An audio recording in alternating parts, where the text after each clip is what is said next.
In 1998, an American man bought an island for $8 million. On the map, this 75-acre island was part of the United States Virgin Islands in the Caribbean. It was called Little St. James. From the outside, this private island was no less than a heaven. Very beautiful beaches, a lot of greenery. There was a luxury bungalow-like palace in the middle. Luxury guest villas were all around. 2 big swimming pools, a gym and a helipad were also there. But in this very heaven, a very dark truth was hidden. A truth that made the people living in the nearby islands call this island a pedophile island.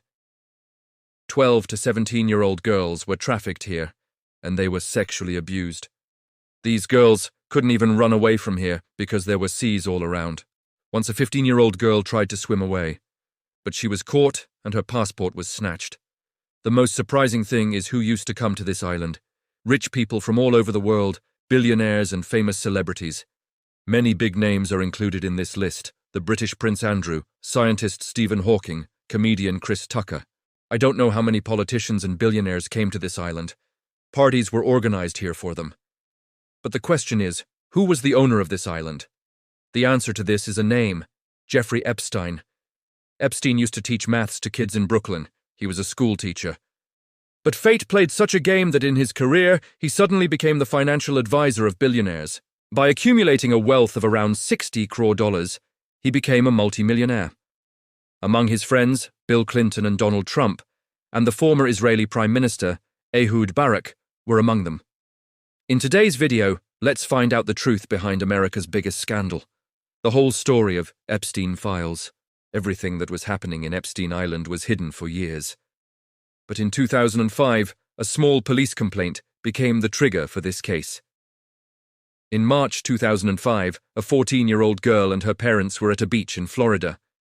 The girl says that in Royal Palm Beach High School, a classmate who was studying with her took her to a rich man's house. She was told that she just had to give a massage and she would get $200, $300. But something else happened when she got there. So he gave 2 names. When he talked to those 2 girls, 2 more names came up. And when he talked to those 2 girls again, 2 more names came up. The police officers were shocked to see that this chain was not stopping. By the time the police tracked 1 victim, 2 more would have come up. In just a few months, the Palm Beach police chief had identified 35 victims. And dozens of victims are being tracked now.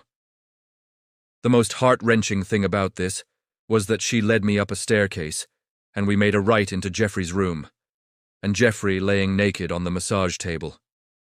I really wanted this job, so I opened up to them.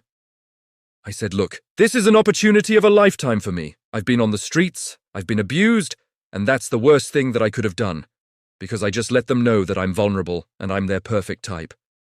The police saw that this was not a small case. It was a properly organized pyramid scheme. Every girl gets extra money to bring a new girl. Because of which, one girl brings another girl, and another brings a third one. In this way, a chain was formed, and most of the girls of this age under 18 years of age. By May 2006, the Palm Beach police had prepared a case against Epstein. The case was so strong that in July 2006, the FBI also started an investigation, which was named Operation Leap Year. A report of 53 pages was made. From Florida to New York, New Mexico, victims' statements were taken. Epstein was charged with international sex trafficking. I was 16 years old. 14 years old. This is me. This was me when I met Jeffrey Epstein. This is me when I met Jeffrey Epstein. 36 minor victims, dozens of witnesses, FBI investigation, and such heavy charges. A man like Jeffrey Epstein should have spent his entire life in jail. But the truth is that something else was going on behind the scenes. Miami's federal attorney, Alexander Acosta, was having a secret deal with Epstein's lawyers. This deal seemed to be done to save Epstein. He just had to feel guilty about 2 small charges of prostitution. And in return, he and his associates was given immunity from all criminal charges. That is, no other charges could be filed against him. The most shocking thing about this deal was that it was sealed. That is, no one could even look at this deal. Even the victims, even the poor girls were not told about it. While in America, according to the law, It is mandatory to tell the victims about any such deal. But no one was able to do anything. On June 30th, Epstein appears in court, and according to the deal, he considers himself guilty in 2 charges, after which he was sentenced to only 18 months. Only 18 months. During this sentence, Epstein was kept in the private wing of the Palm Beach County Jail. He was given permission to go to his luxury office for 12 hours a week for 6 days a week. It was such a first-class jail that Epstein was only allowed to sleep there at night. And even after all this, only 5 months before the sentence was over, he was released from jail in July 2009. All this was possible because of that secret deal, because of Alexander Acosta, who got Epstein this deal. Now see the twist in the story, friends. This is Alexander Acosta. Later on, Epstein's old friend, in Donald Trump's first government, became the Secretary of Labor. For many years, Epstein lived his life normally. Nothing happened to him.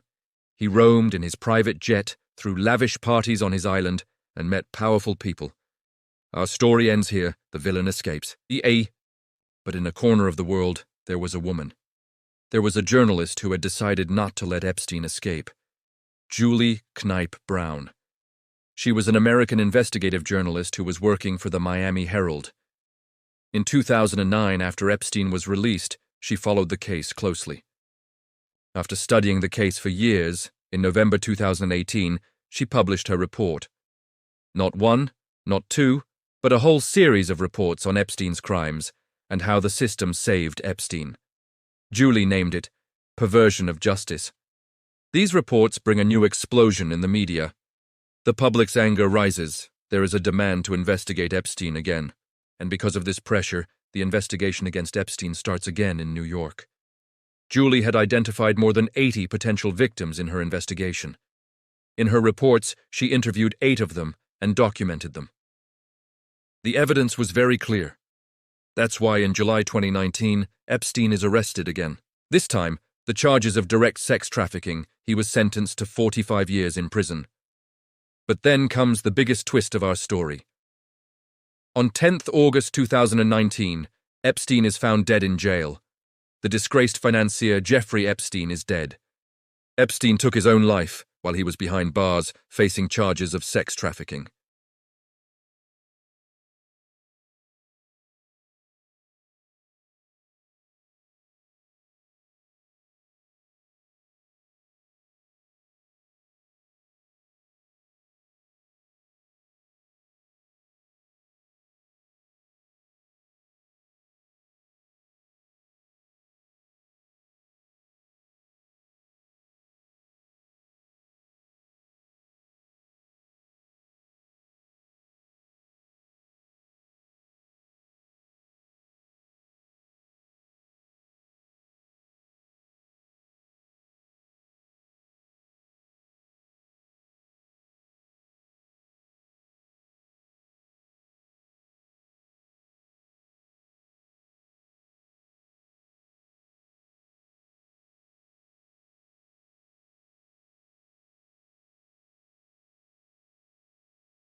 and according to Stacy, Epstein liked that she had a model whom Trump was following.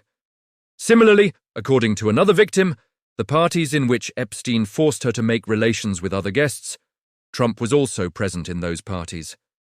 In 2002, Trump himself said about Epstein Trump had also signed a note for Epstein in his book, Trump: The Art of Come Back to Jeff, You Are the Greatest.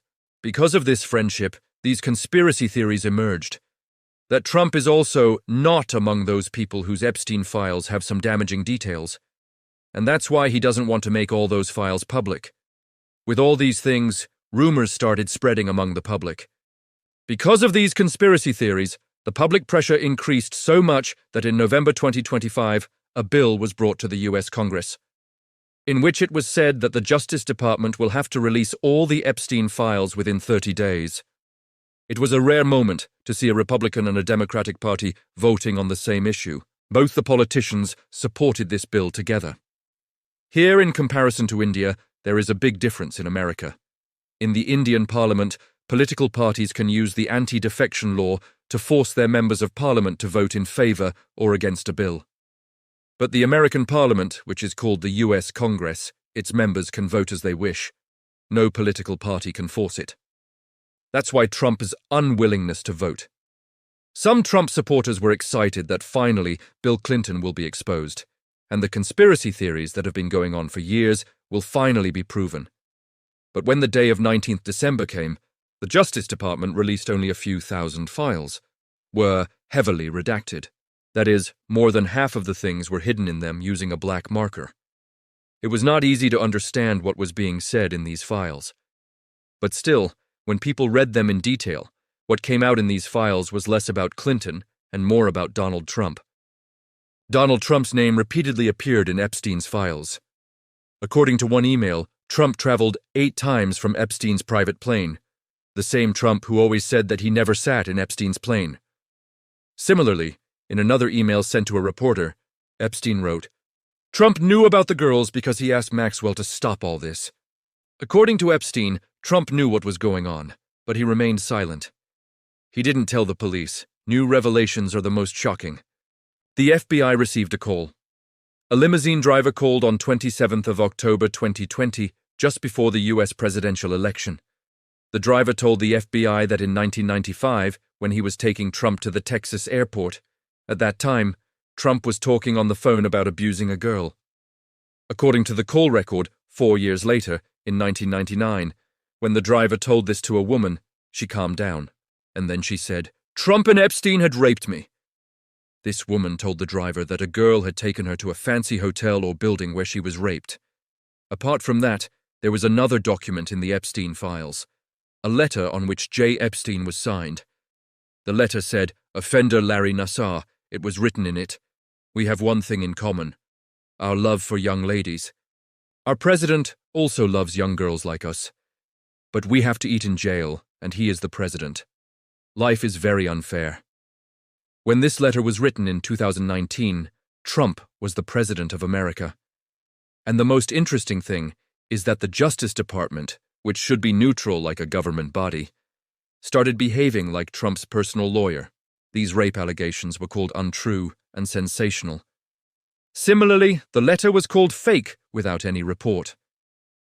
Trump, who was turning Epstein files into an election weapon before the elections, is trapped in it today. The list of clients that went to the island has not been made public. The Epstein thing, but yeah, I'd be inclined to do the Epstein. I'd have no problem with it. The conspiracy theories that were being spread by his supporters are now being weighed on by him. But there is another twist in this whole story, friends. All the Epstein files have not been released yet. More than 10 lakh documents have been left, which have not been made public yet. The Justice Department says that redactions are being done in these documents, which may take a few weeks. The documents that have been made public have also been redacted a lot. Black markers have been applied. Names have been blackened. Dates have been removed. In many pages, half of the lines have been covered with black markers. But the Justice Department has not done these redactions properly in many places. There were evidences against powerful people, and there was a list of people who came to his island. With time, we will see how many presidents, prime ministers, billionaires, Arabs, and princes are trapped in this. There are many such files in which these redacted words can be seen with a simple hack like Photoshop. They are not even needed in many documents. Redacted words can be copied and pasted in other documents. The most important question here is, what else is hidden in these files? And how many people's names will be revealed in Epstein's Black Book? That's it for now. Thanks for watching. Subscribe to Prime Narrative.